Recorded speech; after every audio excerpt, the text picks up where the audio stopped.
নমস্কার, সকল ভক্তবৃন্দদের জানাই রানন্দিত জয়গুরু। আজকের আলোচনার বিষয় শ্রী শ্রী ঠাকুর অনুকূলচন্দ্রকে কেন লক্ষ লক্ষ মানুষ গুরু হিসেবে মানেন, কেন আজও লক্ষ লক্ষ মানুষ তার নাম শ্রদ্ধার সঙ্গে উচ্চারণ করেন, কেন একজন মানুষ তার জীবনের পথ প্রদর্শক হিসেবে ঠাকুরকে গ্রহণ করেন। এই প্রশ্নগুলি অনেকেরই মনে আসে। আজকের এই আলোচনায় আমি সেই বিষয়েই কথা বলবো। আমাদের শাস্ত্রে বলা হয়েছে গু মানে অন্ধকার এবং রু মানে দূরকারী, অর্থাৎ যিনি জীবনের অন্ধকার দূর করে আলোর পথ দেখান তিনিই গুরু, অর্থাৎ যিনি অজ্ঞতার অন্ধকার দূর করে জ্ঞান ও সত্যের আলো দেখান তিনিই গুরু। একজন শিক্ষক আমাদের পড়াশোনা শেখান, একজন ডাক্তার আমাদের শরীরে চিকিৎসা করেন, কিন্তু একজন গুরু মানুষের জীবনকে গড়ে তোলেন। তিনি মানুষকে শুধু ধর্মই শেখান না, তিনি মানুষকে মানুষ হতে শেখান। অনেকেই মনে করেন গুরু মানেই শুধু মন্ত্র দেওয়া, কিন্তু প্রকৃত গুরু তার চেয়েও অনেক বড়। তিনি মানুষের জীবনকে গড়ে তোলেন, ভুল থেকে ফিরিয়ে আনেন, হতাশার মধ্যে আশা জাগান এবং সঠিক পথের দিশা দেন। শ্রী শ্রী ঠাকুর অনুকূলচন্দ্রের জীবনের দিকে তাকালে আমরা দেখি তিনি মানুষকে সংসার ত্যাগ করতে বলেননি, তিনি বলেননি পাহাড় জঙ্গলে চলে যেতে, বরং তিনি শিখিয়েছেন সংসারের মধ্যে থেকেই ঈশ্বরমুখী জীবনযাপন করতে। তিনি বলতেন, মা বাবার সেবা করো, পরিবারকে ভালোবাসো, সৎভাবে জীবিকা অর্জন করো, মানুষের উপকার করো, এগুলোও ধর্মের অংশ। এই সহজ অথচ গভীর শিক্ষাই মানুষের হৃদয় স্পর্শ করেছিলেন। শ্রী শ্রী ঠাকুর অনুকূলচন্দ্রের জীবনের দিকে তাকালে আমরা দেখতে পাই তিনি কখনো ধর্মকে জটিল করে তোলেননি, তিনি মানুষের কাছে ধর্মকে সহজ করে তুলে ধরেছিলেন। তিনি বলতেন, ধর্ম মানে শুধু মন্দিরে যাওয়া নয়, শুধু পূজা করা নয়, শুধু জপ করা নয়।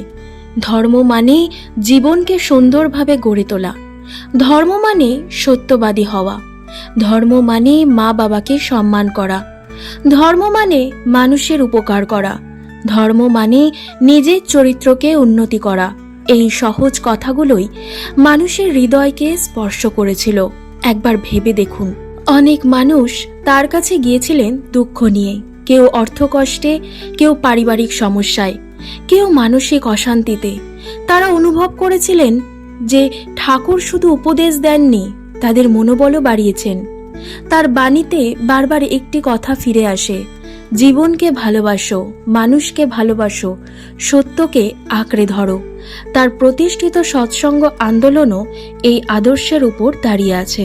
আজও লক্ষ লক্ষ মানুষ তার বাণী পড়েন, তার আদর্শ অনুসরণ করেন এবং তাকে জীবনের পথ প্রদর্শক হিসেবে মানেন।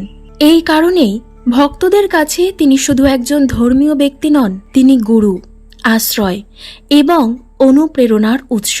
একবার ভেবে দেখুন, সংসারে আমরা কত সমস্যার মধ্যে থাকি। কখনো অর্থের সমস্যা, কখনো সম্পর্কের সমস্যা, কখনো মানসিক অশান্তি, কখনো ভবিষ্যতের ভয়।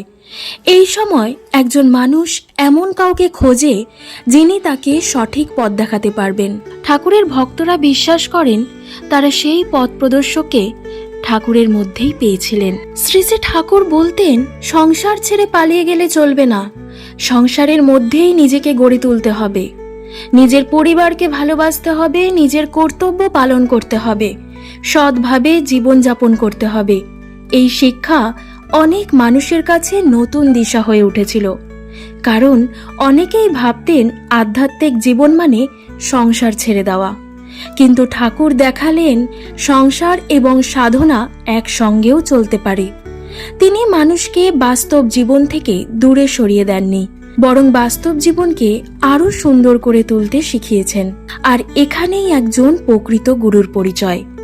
তিনি মানুষকে দুর্বল করেন না, তিনি মানুষকে শক্তিশালী করেন। তিনি মানুষকে ভয় দেখান না, তিনি মানুষকে সাহস দেন। তিনি মানুষকে হতাশার মধ্যে ডুবিয়ে রাখেন না, তিনি মানুষকে উঠে দাঁড়াতে শেখান। ভক্তদের মধ্যে এমন অসংখ্য মানুষ ছিলেন যারা জীবনের কঠিন সময়ে ঠাকুরের বাণী থেকে শক্তি পেয়েছেন। অনেকেই বলেছেন ঠাকুরের কথা শুনে তাদের জীবনের প্রতি দৃষ্টিভঙ্গি বদলে গিয়েছিল, তারা নতুনভাবে বাঁচার অনুপ্রেরণা পেয়েছিলেন। একজন গুরু কেবল মন্ত্র দেন না, তিনি মানুষের ভিতরের সম্ভাবনাকে জাগিয়ে তোলেন। তিনি মানুষকে তার নিজের শ্রেষ্ঠ রূপের দিকে এগিয়ে দেন। ঠাকুরের বাণীতে বারবার একটি বিষয় ফিরে আসে, অস্তি ও বৃদ্ধি, অর্থাৎ বেঁচে থাকা এবং ক্রমাগত উন্নতি করা। মানুষকে প্রতিদিন আগের দিনের চেয়ে একটু ভালো হতে হবে। এই শিক্ষা আজও সমানভাবে প্রাসঙ্গিক। আরেকটি বিষয় ঠাকুরের জীবনে বিশেষভাবে দেখা যায়, তিনি মানুষকে ভালোবাসতেন। ধনী গরিব, শিক্ষিত অশিক্ষিত, জাতি ধর্ম নির্বিশেষে সকলকে আপন করে নিতেন। এই ভালোবাসাই মানুষের হৃদয় জয় করেছিল। মানুষ অনুভব করেছিল এখানে বিচার নয়, গ্রহণ আছে। এখানে অবহেলা নয়, মমতা আছে। এখানে দূরত্ব নয়, আপন করে নেওয়া আছে। একজন প্রকৃত গুরুর মধ্যে এই গুণগুলোই থাকে। তিনি মানুষকে ছোট করেন না, তিনি মানুষকে বড় হতে সাহায্য করেন।